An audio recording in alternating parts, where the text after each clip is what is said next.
సమ్మేళనం వడ్డీ వద్ద కొంత డబ్బు 3 సంవత్సరాల్లో 66,550 అండ్ మరియు 4 సంవత్సరాల్లో 73,205కి పెరిగింది. సో సంవత్సరానికి రేటు శాతం ఎంత? అమౌంట్ 3 years ఎంత పెరిగింది, ఎంత అయింది? 66,550. అమౌంట్ 4 సంవత్సరాలకు ఎంత పెరిగింది? 73,205. 73,205. ఇది ఏమవుతుంది? మల్టిప్లికేషన్ ఫ్యాక్టర్ అవుతుంది. అంతే కదా సార్? ప్రతి మల్టిప్లికేషన్ ఫ్యాక్టర్ ఎంత? 1 + r%. 1 + r%.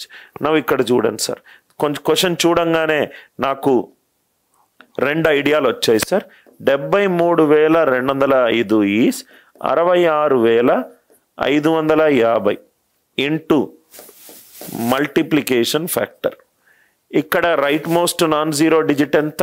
రైట్ 5. ఇక్కడ right most non zero digit ఎంత? 5. 5 × 1. 5 × 1 వేస్తేనే నాకు 5 వస్తుంది. 5 × 9, 10, 5, 3, 5. అది ఎందుకు రాదో కూడా చెప్తాను. 5 × 5 25. ఇది కాదు. Right 10%, 10% and 9%. 9 కూడా అయ్యే ఛాన్స్ లేదు. 9 కూడా అయ్యే ఛాన్స్ లేదు. రైట్ 11 అయితే ఇది కూడా ఛాన్స్ లేదు. ఎందుకు లేదో చూద్దాం ఒకసారి. ఎక్కడెక్కడ 73,205, 66,550. ఇక్కడ మీరు చూడండి సార్, లాజికల్గా ఆలోచించండి. దీన్ని నేను 66,000 అని అనుకుంటాను అప్రాక్సిమేట్గా. దీన్ని నేను 73,000 అని అనుకుంటాను. డిఫరెన్స్ ఎంత ఉంది? క్లోజ్ టు 7,000 ఉంది. 7,000 అంటే దీనికి 10%కి దగ్గరనే కదా sir. 10% of 6,600 around 66,000, 6,600. The compound interest and the చక్రవడ్డీ వాల్యూ ఇచ్చాడు. 2 సంవత్సరాల తర్వాత నేను ఇవ్వాల్సిన అప్పుతో పాటు వడ్డీ కూడా ఇచ్చాడు. ఎంత ఇచ్చాడు? 8,820 రూపాయలు. దీని అప్పు ఇచ్చాడు అంటే 2 సంవత్సరాల తర్వాత నేను తీసుకున్నదెంత? 8,000. 2 సంవత్సరాల తర్వాత అతనికి 8,820 రూపాయలు రైట్ ఇచ్చాను.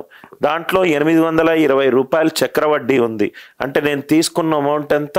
8,000. ఇక్కడ చూడంగానే మనకు అర్థమైంది. ప్రిన్సిపల్ నుంచి అమౌంట్ 1 ఒక సైకిల్, అమౌంట్ 1 నుంచి అమౌంట్ 2 ఒక సైకిల్. స్క్వేర్ ఏమైనా ఉందా చూద్దాం. 8,000 = 8820. 0 క్యాన్సిల్ చేస్తున్నా. 2 400s are 2 4s are 241s are. అంటే ఇది 20:21 స్క్వేర్ వచ్చింది ఆన్సర్. అంటే ఇది ఇంటూ 21/20, ఇది కూడా ఇంటూ 21/20. 21/20 అనేది మల్టిప్లికేషన్ ఫ్యాక్టర్. సో 1 + r% అనేది 21/20. r% ఎంత? 5%. A sum of 7,500 amounts to 8,748 after 2 years. నేను తీసుకున్న అప్పెంత? 7,500. 7,500 రైట్. అది ఎంత అయింది? 2 years తర్వాత 8,748 అయింది. నేను తీసుకున్న అప్పెంత? 7,500. 2 years తర్వాత ఎంత అయింది? 8,758. అంటే ఎన్ని సైకిల్స్ ఉన్నాయి? ప్రిన్సిపల్ నుంచి A1 ఒక సైకిల్, A1 నుంచి A2 ఒక సైకిల్, A1 నుంచి A2 ఒక సైకిల్. అంటే 2 సైకిల్స్ ఉన్నాయి. టైం పీరియడ్ సేమ్ ఉంటే మల్టిప్లికేషన్ ఫ్యాక్టర్ కూడా సేమ్ అవుతుంది. చూద్దాం ఏమైనా స్క్వేర్ ఫంక్షన్ దొరుకుతుందో. 7,500 8,748. ఇదేమో 2 goes 3,752 times.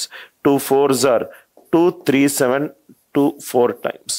4,374 times. 2 × 3,750. It is 7,500. It will become 2 × 4,378. 2 × 4,374. So ఇంకా మనము ఇది చేసుకుంటూ వెళ్తే ఇదేమైంది? 2 18s are 36. 2 7s are 2 5s are 2 2s are 2 187. 197 87. So ఇదేమైంది? 2 4s are 8. 2 3s are 6. 2 7s are yes 4374. ఇది 2187. ఇది మళ్ళీ దేనితోటి పోతుంది చూడండి, 3 తోటి పోతుందా? 3 6 25 సార్, 3 7 సార్ 29 సార్. అంటే ఇది 25:27 స్క్వేర్. 2 సైకిల్స్ ఉన్నాయి, 2 మల్టిప్లికేషన్ ఫ్యాక్టర్స్ వచ్చేసాయి. చాలా ఈజీ సార్. ఇది 25:27 అంటే ఇంటూ 27/25. ఇది కూడా ఇంటూ 27/25. సో మనకు ఏం కావాలి sir? What will be the simple interest on the same sum for 3/5 years? Simple interest principal ఎంత? 7500. టైం పీరియడ్ ఎంత? 3/5. 4/3/5. ఆన్సర్ ఎంత?